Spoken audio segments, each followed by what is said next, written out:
Bienvenidos a Con Vida, un programa de reflexión y motivación con el pastor Rolando Soto. Enfoques pastorales sobre los desafíos que presenta el mundo de hoy. Gracias por su fina atención a un nuevo programa de Con Vida. El Dr. Craig Hill, en su libro Sendas Antiguas, cuenta una historia con José, un hombre de negocios próspero y de buen vestir que asistió a una de sus famosas conferencias llamada esta conferencia de maldición a bendición. José vivía avergonzado de sus propios enojos y explosiones de ira y del sentimiento de culpabilidad que le embargaba una vez pasada la ira. José le explicó que en una ocasión iba conduciendo su automóvil para salir del parqueo de un centro comercial y poder integrarse al tráfico de la calle, pensando que tenía suficiente espacio para hacerlo. Sin embargo, al avanzar en su automóvil, súbitamente se dio cuenta que realmente no tenía suficiente espacio entre los dos autos. Así que, después de moverse solo unos metros, detuvo su automóvil y decidió esperar por un espacio mayor para hacerlo. Aparentemente, tomó por sorpresa al hombre que se encontraba al detenerse y había un vehículo atrás, así que lo tomó por sorpresa porque el de atrás dio un pequeño toque a la bocina del automóvil. José se enfureció y se enfureció tanto de que tocara la bocina que inmediatamente puso su palanca en parqueo, saltó de su automóvil casi arrancando las bisagras de la portezuela, corrió hacia el auto de atrás donde se encontraba el suyo y tomó fuertemente la camisa del asustado conductor y de un tirón le sacó la cara por la ventanilla. Luego le dirigió una sarta de obscenidades y maldiciones mientras le hacía saber lo que pensaba de él. Todo el tiempo le gritó, fue todo lo que pudo hacer para reprimirse de no golpearlo físicamente. Cuando agotó prácticamente todo su vocabulario injurioso, sintió que el conductor había comprendido suficientemente lo que sentía acerca de ese toque de bocina, entonces regresó a su auto. Cuando José se dejó caer en el asiento del conductor de su auto, una tremenda culpa y vergüenza lo embargó. Sintió casi como si hubiese sido alguien más quien gritara todas aquellas cosas. ¿Quién fue ese loco y desquiciado maniático?, pensó para sí. Qué maravilloso testimonio del amor de Cristo le presenté al hombre que venía detrás de mí. Luego recordó la calcomanía que su esposa había puesto recientemente en el parabrisas, en la parte de atrás del automóvil. ¿Y qué decía esa calcomanía? Toca la bocina si amas a Cristo. A eso le llamamos ser una persona de mecha corta. La persona de mecha corta es poco confiable y dominada por la imprudencia. Estalla con facilidad. A veces solo mirarlo de un determinado modo lo hace estallar. El diccionario latinoamericano explica que mecha corta es una expresión para referirnos a una persona poco paciente y altamente explosiva. Al respecto, hoy queremos abordar 3 preguntas alrededor de este tema. En el primer segmento, el de la vida, atendemos a la pregunta: ¿quién es una persona mecha corta? ¿A quién le podemos llamar así? Segundo, en el segmento de la palabra, abordaremos la interrogante: ¿cuáles son las consecuencias usuales de esta actitud? Y finalmente, en el segmento de la acción, aportaremos algunas respuestas a la pregunta: ¿cómo superar esta forma de reaccionar? Nuestro tema es expuesto directamente desde el texto bíblico de Santiago 1:19, aludido allí de esta manera: por esto, mis amados hermanos, todo hombre sea pronto para oír, tardo para hablar, tardo para airarse, porque la ira del hombre no obra la justicia de Dios. Debemos ser claros al indicar que enojarse no es un problema hasta que la reacción se convierte en pecado, en agresión, en insulto, en ofensa. El enojo es una emoción natural al ser humano y en algunos casos debe hacerse patente cuando se trata de algo justo y bueno, pero aquí vamos a abordar la ira enfocada como una conducta nociva y destructiva. Vamos entonces al primer segmento de Con Vida.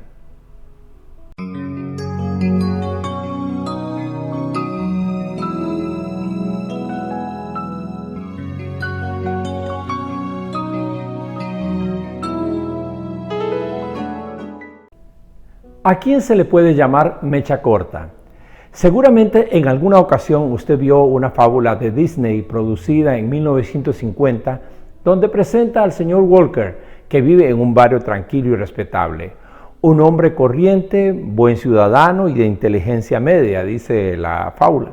Es amable, cortés, puntual y honrado. Es de esos que no mataría una mosca y cuya filosofía consiste en vivir y dejar vivir. Pero cuando el señor Walker enciende el motor de su auto y pone sus manos en el volante, se transforma súbitamente en un monstruo incontrolable. Cualquier cosa que le suceda mientras conduce lo hace actuar con una agresión que es irreconocible. Un clásico mecha corta. La persona mecha corta se caracteriza por ser iracunda, y esta es la primera característica, se enciende rápidamente. Es la persona propensa a la ira y hasta por pequeñeces. Sube y baja como la Alka-Seltzer, decimos, pero a su paso deja una estela de dolor. Es ese tipo de persona de la que Proverbios 27:3 dice: pesada es la piedra, pesada es la arena, pero más pesada que ambas es la ira del necio. La persona mecha corta, en segundo lugar, se caracteriza por ser impaciente. Espera poco y espera mal. Es la persona propensa a precipitarse en lo que dice y en lo que hace. Suele ser una persona dominada por la ansiedad. Esta actitud se describe bien con las palabras en Job 4:5, en la versión K2, que dice que pero ahora viene a ti y estás impaciente, en el primer toque estás sobresaltado. En tercer lugar, la persona mecha corta se caracteriza por ser intolerante. Semejante al anterior, esta es la persona que aguanta poco. Se le conoce por ser una persona quejumbrosa, es decir, se queja de las personas, se queja del clima, se queja de la comida. Soporta poco, es intransigente, celosa y diríamos bastante exigente. Pablo llegó a reconocer que antes de su encuentro con Cristo, él tenía esta actitud que la describía en Filipenses 3:6 en la versión Nueva Biblia Española, diciendo: si se trata de intolerancia, fui perseguidor de la iglesia.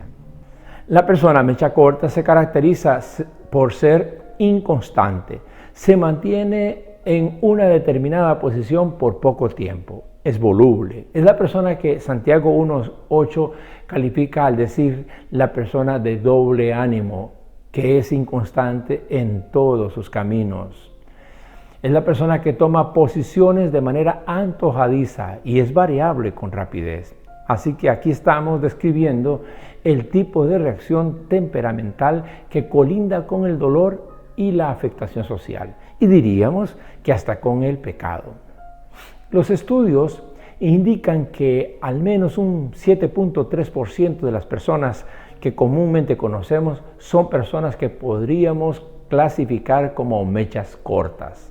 Se encienden con facilidad, aunque un buen porcentaje de ellos se baja con la misma celeridad. Incluso, médicamente hablando, se describe hoy con un calificativo similar a mecha corta a personas que sufren el trastorno explosivo intermitente, TEI. Esas son sus siglas. Se trata de una inclinación asociada a enfermedad mental.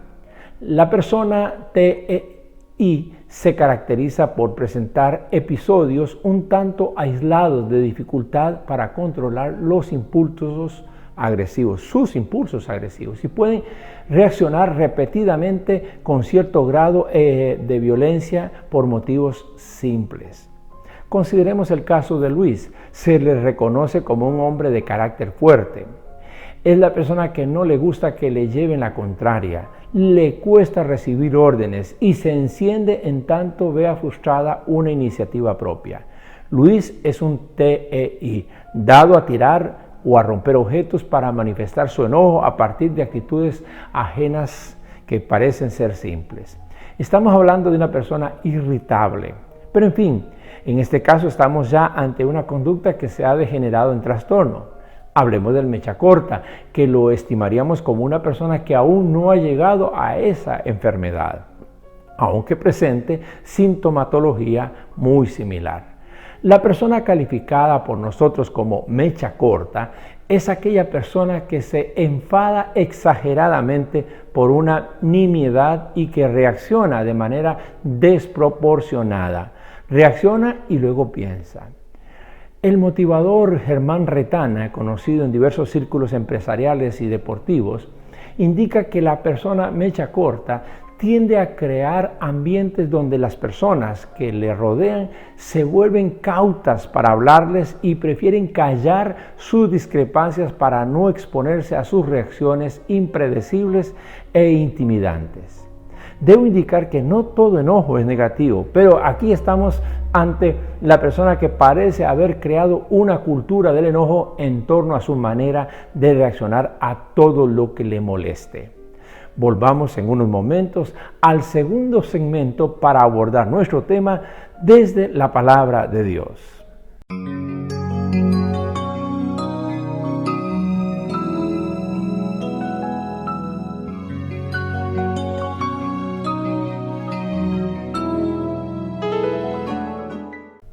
Para tratar ese tema a la luz de la palabra de Dios, queremos someter a su consideración varios casos que la Biblia describe y que podríamos indicar que se trata de clásicos mechas cortas.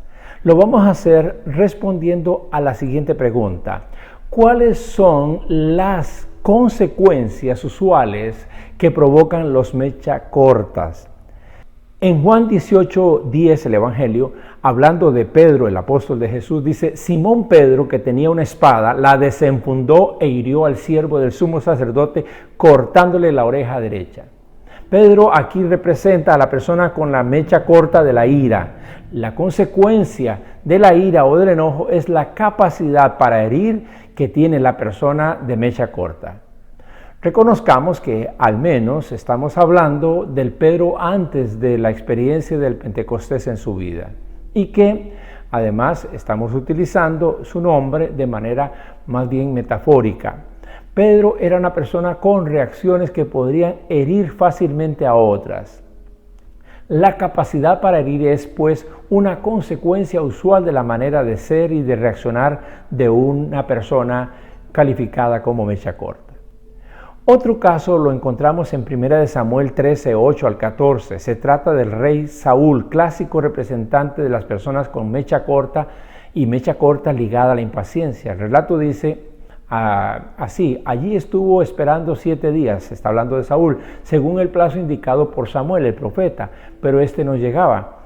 Como los soldados comenzaban a desbandarse, Saúl ordenó: tráigame en el holocausto y los sacrificios de comunión. Y él mismo ofreció el holocausto, cosa que no le correspondía. En el momento en que Saúl terminaba de celebrar el sacrificio, llegó Samuel. Saúl salió a recibirlo y lo saludó, pero Samuel le reclamó: ¿qué has hecho? Y Saúl le respondió: pues como vi que la gente se desbandaba, que tú no llegabas en el plazo indicado, y le había dicho que 7 días, y que los filisteos se habían juntado en Micmas, pensé: los filisteos ya están por atacarme en Gilgal y ni siquiera he implorado la ayuda del Señor. Por eso, dice Saúl a Samuel, me atreví a ofrecer el sacrificio. Y el profeta le responde: te has portado como un necio. No has cumplido el mandato que le dio el Señor tu Dios, o que te dio. El Señor habría establecido tu reino sobre Israel para siempre, pero ahora te digo que tu reino no permanecerá. El Señor ya está buscando un hombre más de su agrado y lo ha designado gobernante de su pueblo, pues tú no has cumplido su mandato. La consecuencia más directa de la impaciencia es la facilidad con que uno pierde el respaldo de Dios y provoca que nuestras cosas significativas no queden en pie. Un tercer caso está en Jonás, en el capítulo 1 al 3 y otros versículos del libro. Se trata de Jonás, aquel hombre a quien Dios envió a predicar a la ciudad de Nínive, pero que reaccionó intolerantemente contra esa nación. Incluso Dios le encargó que lo hiciera, y a esa orden dada Jonás no toleró tampoco que Dios tuviera misericordia de los ninivitas cuando estos se arrepintieron de sus pecados. Prefirió que Dios lo matara a aceptar tal compasión por aquel pueblo que él repudiaba. Jonás representa la persona con la mecha corta de la intolerancia. Dos consecuencias son comunes en la persona intolerante. En primer lugar, le suele tomar más tiempo el llegar a sus metas, y segundo, se resta gusto por su propia vida.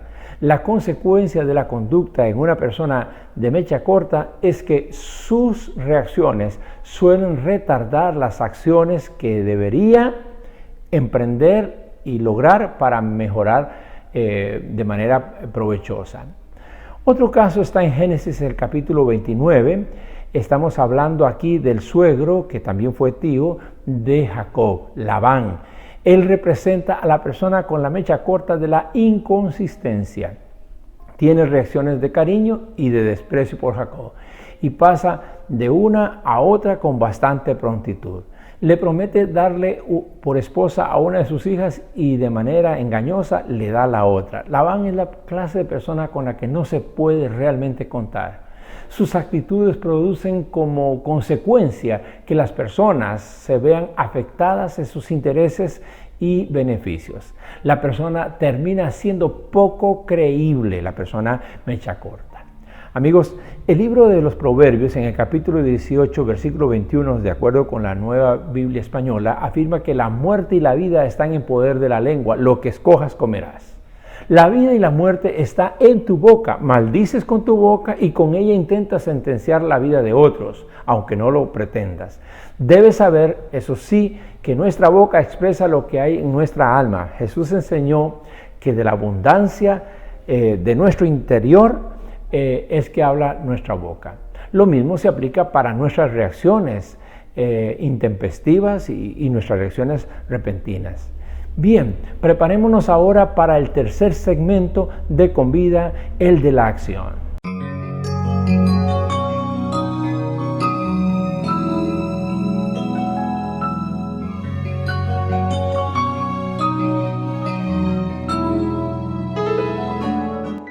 Nuestra sociedad ha ido creando una ola de positivismo constante que hace pensar que está prohibido enojarse o quejarse. Allí no radica el problema real. El problema es hacer de esto una conducta usual de vida. Aunque un estudio publicado por la Universidad de Nueva Gales del Sur de Australia indica que la tendencia de las personas que solemos calificar de mechas cortas es que también son personas dadas a pensar de manera más clara, es decir, son personas con un coeficiente intelectual mayor.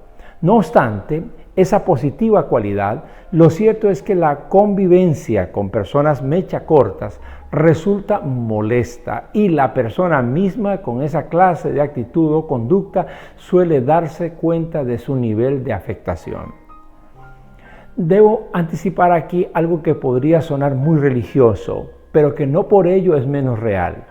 Como en todos los males que a uno le pueden afectar, la única manera real en que tales males no nos afecten de verdad, que puedan ser quitados, está en que uno permita al Señor hacer un corte definitivo entre lo que uno ha sido y lo que Él quiere que seamos.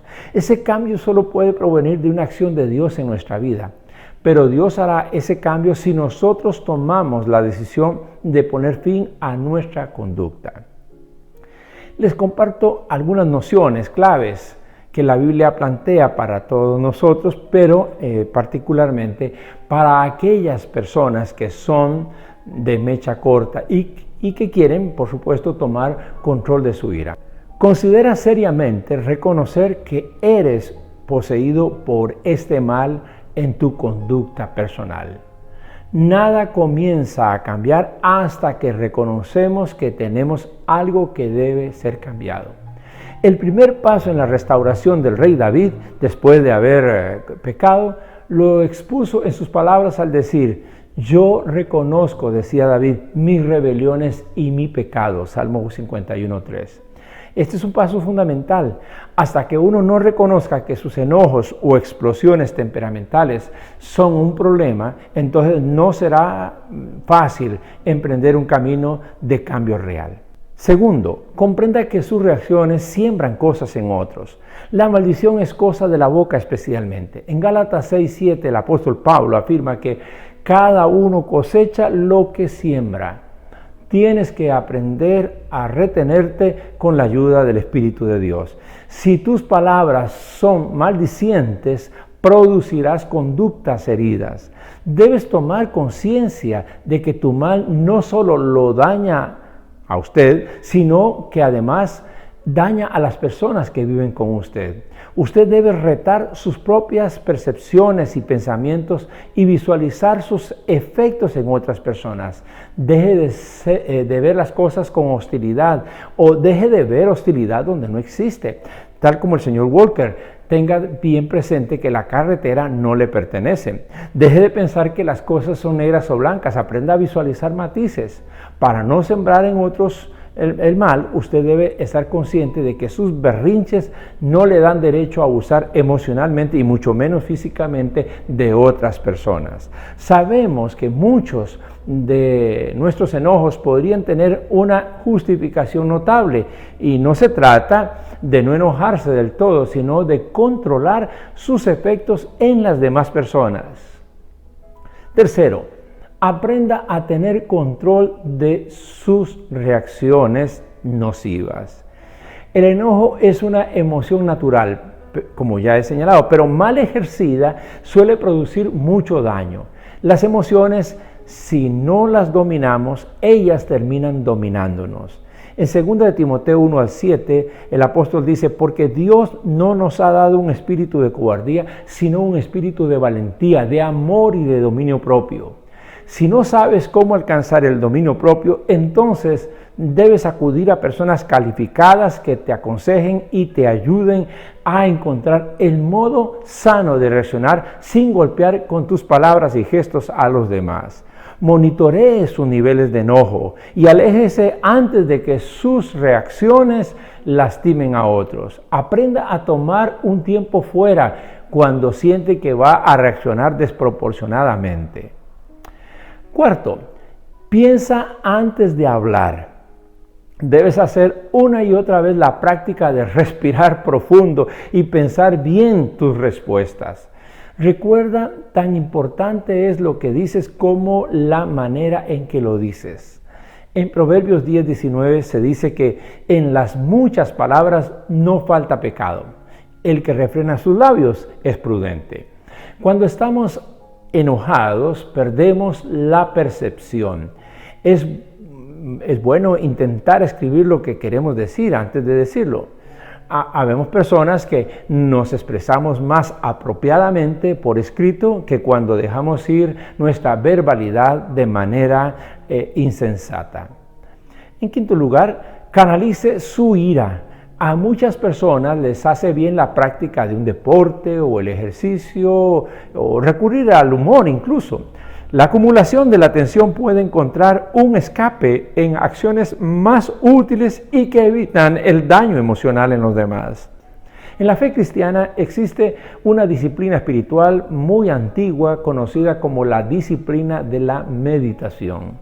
No se trata de ejercicios para vaciar la mente, como suele suceder en otras religiones. Más bien, todo lo contrario, es para llenarla de paz, de la paz de Dios, de las promesas de Dios, del consejo y de la presencia de Dios. Tome regularmente tiempo a solas y sin distracciones para meditar y hágalo alrededor de preguntas que usted puede tener allí como cómo Dios está operando en mi vida, cómo estoy avanzando en esto. Sexto, y precisamente de esto estamos hablando, experimente un proceso de transformación en Dios. Aunque las heridas pueden ocurrir de un solo zarpazo, lo cierto es que la curación muchas veces lleva tiempo. Puedes comenzar con pequeños rayos de cambio hasta llegar a la totalidad de ese cambio. A eso se refiere Proverbios 4:18 cuando dice: la senda de los justos se asemeja a los primeros albores de la aurora. Su esplendor va en aumento hasta que el día alcanza su plenitud. Es un proceso hasta llegar a la plenitud. Hoy puede ser el inicio de su primera etapa de cambio. Visualice primero los detonadores de sus malas reacciones. Visualice también lo que vas logrando en tu proceso de ser tratado por Dios y también de enfocar tus detonadores y persevera hasta alcanzar el triunfo completo. Insiste una y otra vez. Sin descartar la ayuda profesional que usted puede ocupar, no dejamos de insistir en Convida en la enorme importancia de que cada persona, consciente de su necesidad de cambio, invite a Jesucristo a tomar dirección en su vida desde el mismo momento en que toma conciencia de su mal. Permita que Él inicie un cambio creciente en su vida. Se dice con toda razón que cada persona, cuando descubre un mal que se le ha instalado en su vida, necesita de una fuerza mayor a ella que lo impulse más allá de donde sus buenas intenciones y sus grandes esfuerzos pueden llevarlo. Nadie más eficaz para dar esta ayuda que Jesucristo, con el valor agregado que Él da a eso, que es otorgarnos un sentido y una experiencia de eternidad que ninguna otra terapia puede dar. Pues bien, mis amigos, esperamos que estos consejos les sean de ayuda. Esperamos también vernos en nuestro siguiente Convida y, mientras tanto, al menos alargue la mecha. Hemos presentado Convida, un programa de reflexión y motivación con el pastor Rolando Soto. Apreciamos sus comentarios y sus consultas y le motivamos a nuestra próxima cita en Convida.